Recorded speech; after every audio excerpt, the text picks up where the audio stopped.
BJP ಉಸ್ತುವಾರಿ ಅರುಣ್ ಸಿಂಗ್ರನ್ನ ಭೇಟಿಯಾಗಿದ್ದಾರೆ ಪ್ರಮೋದ್ ಮುತಾಲಿಕ್. ಅರುಣ್ ಸಿಂಗ್ ಮುಂದೆ Belagavi MP ಟಿಕೆಟ್ಗೆ ಬೇಡಿಕೆಯನ್ನ ಇಟ್ಟಿದ್ದಾರೆ. ಬೆಳಗಾವಿ ಬೈ ಎಲೆಕ್ಷನ್ನಲ್ಲಿ ಬಿಜೆಪಿ ಟಿಕೆಟ್ಗೆ ಮುತಾಲಿಕ್ ಮನವಿಯನ್ನ ಮಾಡಿದ್ದಾರೆ.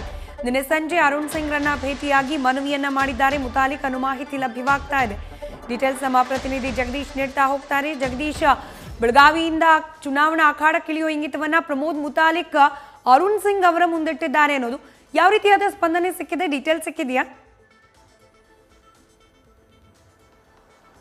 ಸ್ಮಿತಾ, ಈಗಾಗಲೇ ಏನಂತಂದ್ರೆ ಬೆಳಗಾವಿಯ ಉಪಚುನಾವಣೆ ವಿಚಾರದಲ್ಲಿ ಏನಂತಂದ್ರೆ ಬಹಳಷ್ಟು ಟಿಕೆಟ್ ವಿಚಾರದಲ್ಲೂ ಸಹಿತ ತಮ್ಮ ನಾಯಕರ ಹತ್ರ ಹೋಗಿ ಮತ್ತೆ ತಮಗೆ ಬೇಡಿಕೆ ಇಡೋದಕ್ಕೂ ಸಹಿತ ಏನಂತಂದ್ರೆ ನಾಯಕರು ಮುಂದಾಗಿರುವಂಥದ್ದು. ಹಾಗಾಗಿ ಏನಂತಂದ್ರೆ ನಿನ್ನೆ ರಾತ್ರಿಯೂ ಸಹಿತ ಏನಂದ್ರೆ ಅರುಣ್ ಸಿಂಗ್ ಅವರ ಮುಂದ್ಗಡೆ ಹೋಗಿ ಪ್ರಮೋದ್ ಮುತಾಲಿಕ್ ಅವರು ಏನಂದ್ರೆ ತಮ್ಮ ಬೇಡಿಕೆಯನ್ನ ಇಟ್ಟಿರುವಂಥದ್ದು. ಅಂದ್ರೆ ಬೆಳಗಾವಿಯ ಎಂಪಿ ಏನಂತಂದ್ರೆ ಉಪಚುನಾವಣೆ ಏನಿದೆ ಆ ಉಪಚುನಾವಣೆಯಲ್ಲಿ ನಮಗೆ ಟಿಕೆಟ್ ಅನ್ನ ಕೊಡಬೇಕು. ಯಾಕಂದ್ರೆ ಇಷ್ಟು ದಿವಸಗಳ ಕಾಲ ನಾವು ಹಿಂದುತ್ವವನ್ನ ಇಟ್ಕೊಂಡೇ ಬಂದಿರುವಂಥದ್ದು. ಮತ್ತೆ ಅಷ್ಟೇ ದೊಡ್ಡ ಪ್ರಮಾಣದಲ್ಲಿ ಏನಂತಂದ್ರೆ ಈ ಹಿಂದೆಯೂ ಸಹಿತ ಬಿಜೆಪಿಗೆ ಸಹಕಾರವನ್ನ ಮಾಡ್ಕೊಂತಾನೆ ಬರ್ತಾ ಇದ್ವಿ.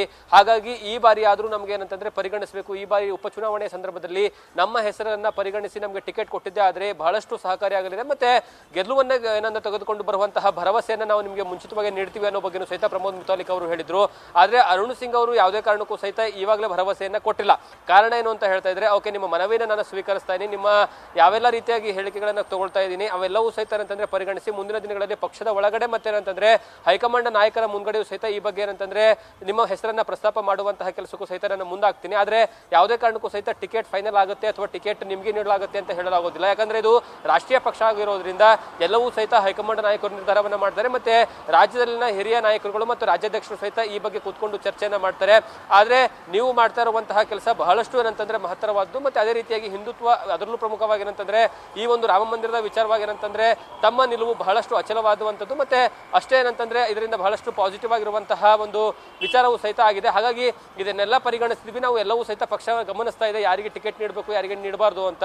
ಹಾಗಾಗಿ ನಿಮ್ಮ ಒಂದು ಬೇಡಿಕೆ ಏನಿದೆ ಅದನ್ನ ನಾವು ಏನಂದ್ರೆ ಪರಿಗಣಿಸ್ತೀವಿ. ಮುಂದಿನ ದಿನಗಳಲ್ಲಿ ಈ ಬಗ್ಗೆ ಏನಂದ್ರೆ ಸರಿಯಾದ ರೀತಿಯ ಉತ್ತರವನ್ನು ಕೊಡೋದಕ್ಕೆ ನಾನು ಸಹಕಾರಿ ಮಾಡ್ತೀನಿ ನಿಮಗೆ ಅಂತ ಸಹಿತ ಭರವಸೆಯನ್ನು ಕೊಟ್ಟಿರುವಂತದ್ದು. ಈ ಹಿಂದೆ ಕೂಡ ಒಂದಷ್ಟು ಬಾರಿ ಪ್ರಯತ್ನಗಳಾಗಿತ್ತು ಮುತಾಲಿಕ್ ಅವರ ಕಡೆಯಿಂದ ಡೈರೆಕ್ಟ್ಲಿ ಇಂಡೈರೆಕ್ಟ್ಲಿ ಚುನಾವಣಾ ಅಖಾಡಕ್ಕೆ ಎಂಟ್ರಿ ಕೊಡೋಕೆ ಸಾಧ್ಯವಾಗಿರ್ಲಿಲ್ಲ. ಈ ಬಾರಿ ಪ್ರಬಲ ಆಕಾಂಕ್ಷೆನೇ ಇರೋ ರೀತಿಯಲ್ಲಿ ಕಂಡು ಬರ್ತಾ ಇದೆ. ಸೊ ಮುಂದಿನ ದಿನಗಳಲ್ಲಿ ಏನಾಗಬಹುದು ಅಂತ ಹೇಳಿ ಏನಾದರೂ ಅವ್ರ ಕಡೆಯಿಂದ ಮತ್ತೆ ಯಾರಾದರೂ ಪ್ರಭಾವಿ ನಾಯಕರನ್ನ ಭೇಟಿಯಾಗೋದು, ಒತ್ತಡವನ್ನ ಹೇರೋದು, ಈ ರೀತಿಯಾದ ಪ್ರಯತ್ನಗಳಾಗೋ ಸೂಚನೆಗಳು ಸಿಗ್ತಾ ಇದೆಯಾ ಅಂತ ಹೇಳಿ?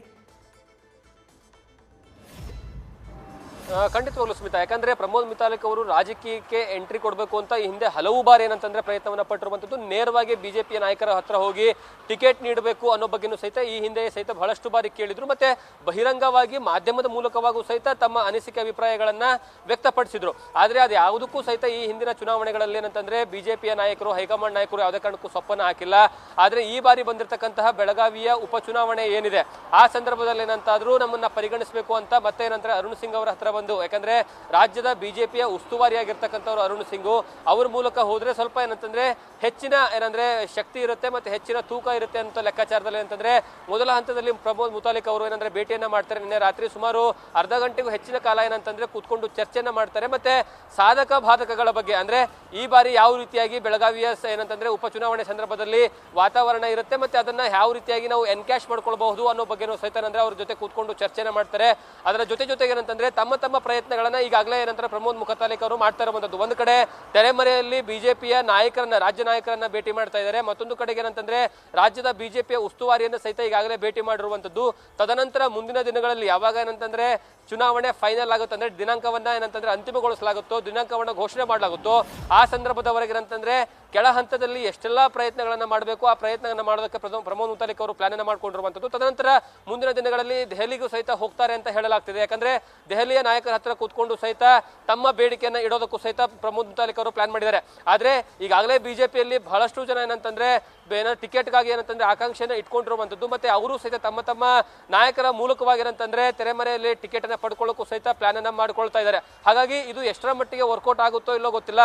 ಆದ್ರೆ ತಮ್ಮ ಪ್ರಯತ್ನವನ್ನ ಮಾತ್ರ ಏನಂದ್ರೆ ಪ್ರಮೋದ್ ಮುತಾಲಿಕ್ ಅವರು ಕೈ ಚೆಲ್ಲಿ ಕೂರ್ತಾ ಇಲ್ಲ. ಯಾಕಂದ್ರೆ ಈ ಸಂದರ್ಭದಲ್ಲಿ ಅದರಲ್ಲೂ ಪ್ರಮುಖವಾಗಿ ಏನಂತಂದ್ರೆ ಈ ಹಿಂದುತ್ವದ ವಿಚಾರವನ್ನ ಮತ್ತೆ ರಾಮ ಮಂದಿರದ ವಿಚಾರ ಮತ್ತೆ ಬೆಳಗಾವಿಯಲ್ಲಿ ಇರುವಂತಹ ಬಿಜೆಪಿಯ ಫೇವರಿಸಂ ಅಂದ್ರೆ ಬಿಜೆಪಿ ಅತಿ ಹೆಚ್ಚು ಏನಂತಂದ್ರೆ ಮತಗಳನ್ನ ಕನ್ವರ್ಟ್ ಆಗುವಂತಹ ಸಾಧ್ಯತೆಗಳಿದಾವೆ ಅಲ್ಲಿನ ಮತದಾರರ ಮೂಲಕವಾಗಿ. ಹಾಗಾಗಿ ಇದನ್ನ ಎನ್ಕ್ಯಾಶ್ ಮಾಡ್ಕೊಳ್ಬೇಕು ಅನ್ನೋದು ಏನಂತಂದ್ರೆ ಪ್ರಮೋದ್ ಮುತಾಲಿಕ್ ಅವರ ಲೆಕ್ಕಾಚಾರ. ಆದ್ರೆ ಪ್ರಮೋದ್ ಮುತಾಲಿಕ್ ಅವರಿಗೆ ಟಿಕೆಟ್ ಸಿಗುತ್ತಾ ಇಲ್ಲ ಅನ್ನೋದಂತಂದ್ರೆ ನಂತರ ದಿನಗಳಲ್ಲೇ ಗೊತ್ತಾಗಬೇಕಾಗಿರೋದು ಸ್ಮಿತಾ. ಧನ್ಯವಾದ ಜಗದೀಶ್ ಮಾಹಿತಿಗಾಗಿ.